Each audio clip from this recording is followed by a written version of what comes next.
Hello, this is Tony Heller from RealClimateScience.com. Al Gore made hundreds of millions of dollars scaring children about climate. Branson is pledging future profits from his airline to the tune of perhaps $3 billion. $3 billion, that's with a B, to fight global warming. Is Al Gore a prophet? How'd you spell profit?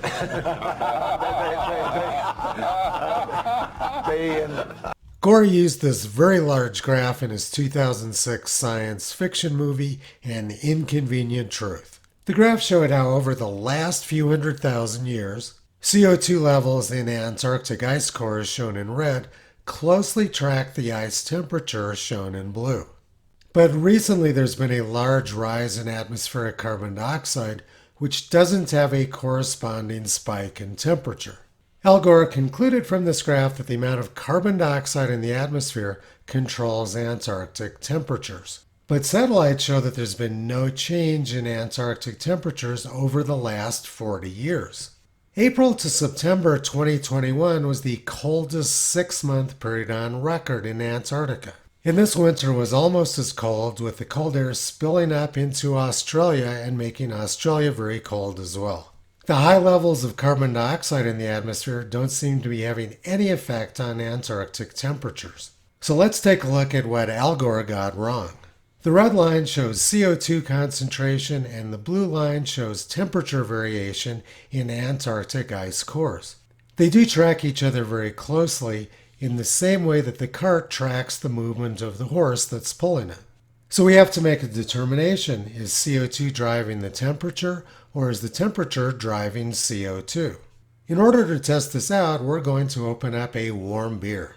Huge amounts of carbon dioxide foam come bubbling out of the beer. One of the first things which geology students learn is that cold water can hold more dissolved carbon dioxide than warm water can. So when the oceans warm up, they outgas carbon dioxide into the atmosphere. And when the oceans cool down, they absorb carbon dioxide. So what's happening in the graph is that the carbon dioxide shown in red is following the temperature. When the temperature goes up, the oceans outgas carbon dioxide into the atmosphere. And when the temperatures go down, the oceans cool, and the oceans absorb carbon dioxide from the atmosphere. Al Gore got it exactly backwards. He thought that CO2 was driving the temperature, when in fact the temperature was driving the CO2. Gore confused the cart with the horse. And he's been angrily confused about this for a long time. In 1990, he said that any scientist who studied the Antarctic ice cores and did not consider global warming an immediate crisis was being unethical. Al Gore didn't understand the science, and his interference in science and academia was incredibly unethical. And his deception got worse over time. Gore and his friend Laurie David put this fake graph in a book which Laurie David wrote for children. What they did was they reversed the x-axis to make it look like CO2 leads temperature rather than the other way around.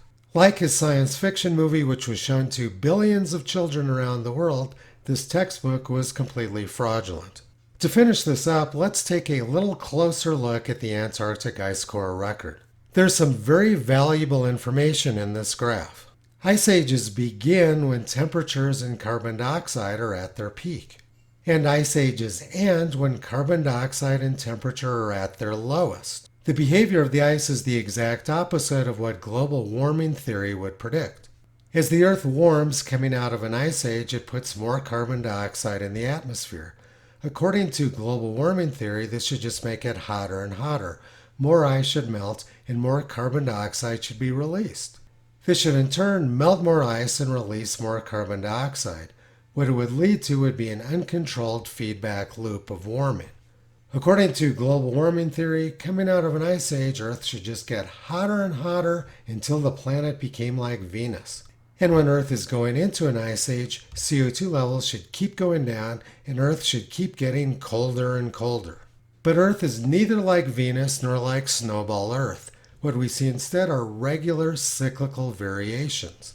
This tells us that there's something much stronger driving the climate than CO2 feedback. The graph shows that Earth's climate is stable over long periods of time and completely debunks climate alarmism. If CO2 actually was the control knob of climate, we would not see these cyclical variations. Global warming theory would demand that coming out of an ice age, temperatures would continue to skyrocket out of control. Al Gore used this graph to push his theory, when in fact the graph showed the exact opposite of what he was trying to say. But it doesn't make any difference to Al Gore because he got incredibly rich pushing this scam. Is Al Gore a prophet? I just spelled profit.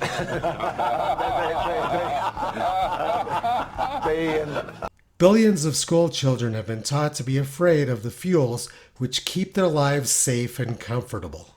Toto's been barking about this for the past 14 years. You can visit him, Kyrie Caesar, Toki Nupla on the web at realclimatescience.com.